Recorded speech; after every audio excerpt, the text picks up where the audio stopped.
Okay, so I have been reading some Wind and Truth, new Sanderson release, yay.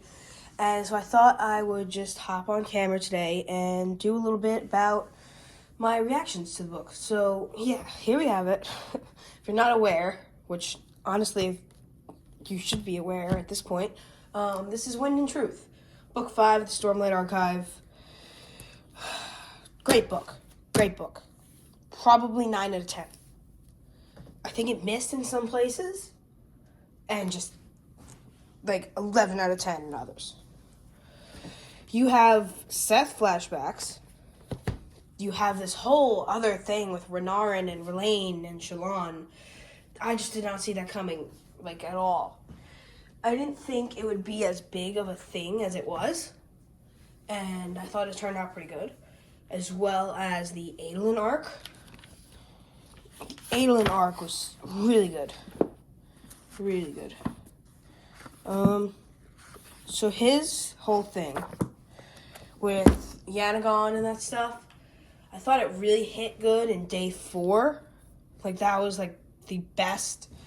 I think it was day 4. It was either day 4 or day 5, and I'm pretty sure it was day 4, where Adolin and Yanagon. Oh, and obviously spoilers.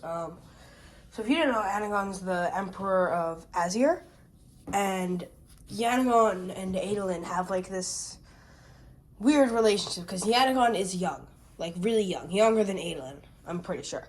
And Adolin is mentoring Yanagon. And at first in the book, you notice in day 1 or 2 when that first happens, you get this part where Yanagon is all regal and stuff like that, and then Adolin's kind of just a Bright Lord, but he's still wiser than Yanagon, and so it's this thing of Adolin and Yanagon trying to break the barriers between royalty and whatever Adolin is to Yanagon. I don't know. Because there was this one line at the very end. I have no idea. Not the very end of one of the days. And you get it where Adolin is talking about one of these guards. And the guard is cracking jokes and stuff.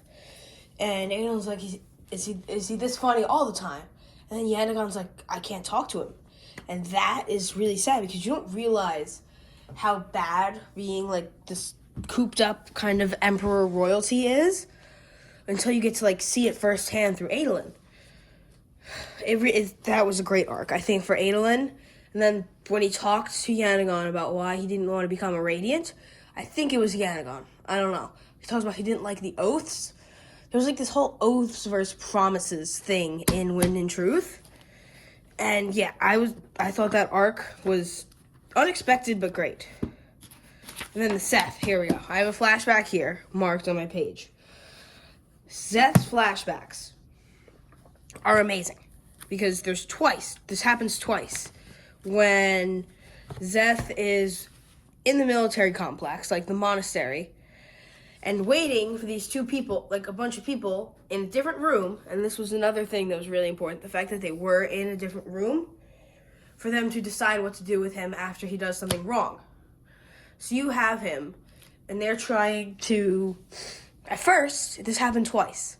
One time, he was thinking about what they were going to do, and he wondered if they were going to make him truthless, which they did not, but I thought that was a really, really, really good foreshadowing for what was going to come, because obviously everyone knew Seth was truthless. And then at the end, you always think, probably, I think this a lot, he's Seth's son Naturo. Naturo is his father. But he's always Seth's son Villano. Which is always a little odd, because you'd think he would just use his father's name. But you get a little backstory on that in this book, where at the very end of his flashbacks... Ooh, wait, is this it? Did I find it? No, I did not find it, but the very end of his flashbacks, you realize he didn't think he deserved. Oh, here's the chapter, yeah. So, yeah, hold on. Let me read this. Son, you'll always deserve it. So I don't decide that, and neither do you. We merely do what we're told. So he has to give up his name as Seth. May the stones guide you, Seth, son Nachuro. I'm truthless. I don't deserve that name. And then Seth's son Villano is what they come up with, because that's obviously his grandfather's name, so that makes a lot of sense. So yeah, I thought that was great. I think Sanderson's just good at coming up with like ways to tie things together. And obviously the ending with the Contest of Champions, the Sunmaker's Gambit, that was like one of the things that hit the hardest, like at all. Out of all this, it's just great. Adolin, Maya, their relationship was really good. I loved the chapter arches. Oh, I have so much to talk about. The chapter arches as they broke over time. Let's see why can't I find it? There. See, it just breaks and breaks. Another thing with the quotes, you get quotes if you go into like part 1 or 2. I forget what part this is. Yeah, this is from the Way of Kings. This quote here from the Way of Kings, it's just perfect. I like how it goes through, because then if you go into the next day,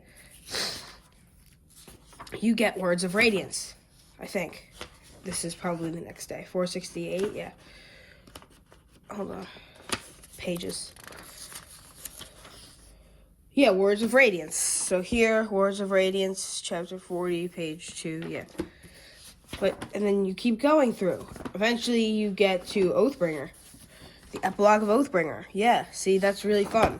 And then by the end, you go into Knights of Wind and Truth. But before that, you do get Rhythm of Void. And then for Tanavast, we have 2 flashback characters in this book. Technically 2. Not necessarily 2. Just technically 2. You have Tanavast and you have Seth. So Tanavast, I guess it's kind of flashbacks. I mean, you get like the thousands of years ago thingy or whatever it is. Like, yeah, 7,100 years ago. And you kind of just learn it all from like Dalinar's perspective in like the spiritual realm. I think that's how they kind of connect it. And you just get everything from Tanavast. And then at the very end, when we get that vision with Nahadon. I hope I'm saying that right. I think I am. Gavnor is the champion. I'm just flipping pages, trying to find the thing with Nahadon and kind of talking. Gavnor was great. Oh, I skipped right past it. Gavnor was great. I thought that was something you wouldn't see coming. You wouldn't think that you would have, like, the child become the champion. Day 4. Oh, it's Sigzil. Another thing, Sigzil was great. I thought at the end, the very end, getting Hoyd giving him the shard, that worked. You also go interplanetary in this book. You end in the epilogue on Scadrial. I thought that was kind of fun. Hold on, I'm trying to find it. Okay, yeah, you end here on Scadrial and Wit/Hoyd, because you do get, like, Hoyd named, and not just as Wit in this book. Hoyd, he goes on Scadrial, and at first he, like, really, really hates Dalinar, and then he realizes that Dalinar did the right thing at the end of the contest in making him, in dying, basically. Now, one thing I'm not that happy about is the evil Blackthorn. I don't know how that's going to work in 6 through 10. I don't know. I hope he does it right. I think Sanderson can do that. I trust him to do that. But I also, it's going to be hard. So, yeah, Kaladin as a herald. That one was great. But, if you go back to day 1, like literally chapter 1 of this book, the prologue also great. I like that with Gavilar. And you get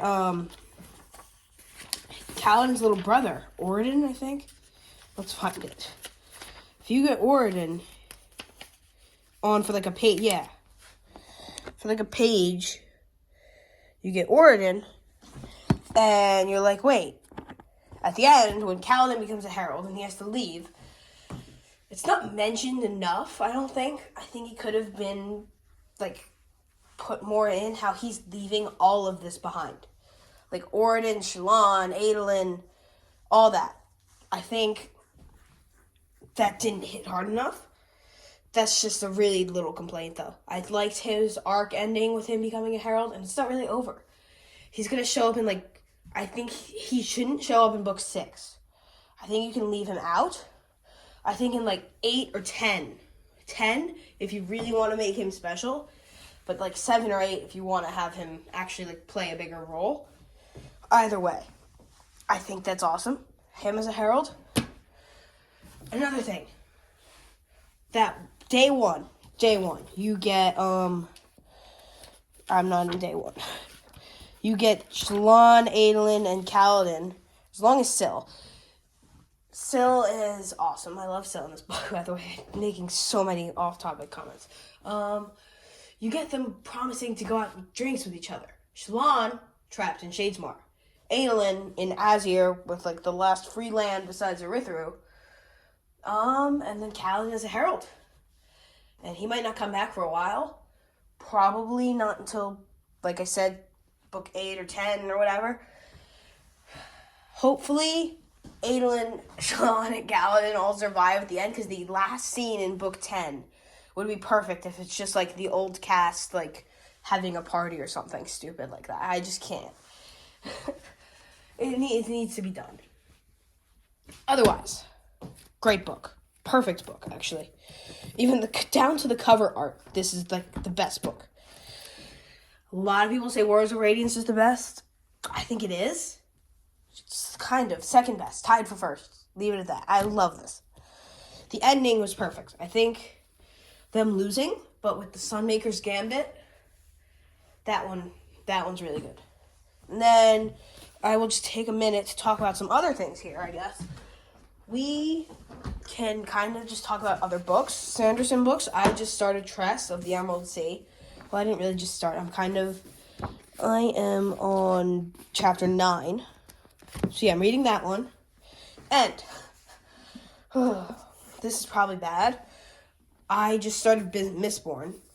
Like, I read the entire Stormlight Archive straight through. I'm reading the novellas now. And I'm reading Mistborn now. My scheduling with this thing was bad. My reading order sucked. And then another one. People are probably going to think this is weird. I know I do all this stuff with Sanderson or whatever. I just started Wheel of Time. I have not read it before. I just started it. And it's really good.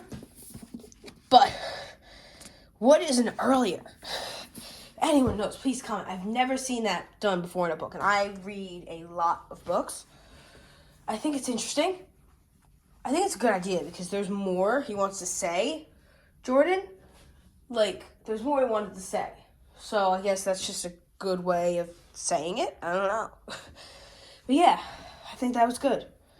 Cover art. Why is this person so tiny? I'm not good at this. I just started watching the Prime Video show. And it's pretty different. Not that different, but still a little different. Yeah, good book though. So thank you for watching, and I will see you, I guess, next week. I can do this every week. Probably talk more Wind and Truth again, because 13 minutes is not nearly long enough for me to say everything I wanted to talk about in this book. Yeah. So I can do individual arc videos, like talk about Kaladin arc, Zeth arc, Dalinar arc, Shallan arc. I don't know if there's that much Shallan arc. I mean, there is, but there isn't. So, yeah. Please remember to like and subscribe, and I'll see you in the next video.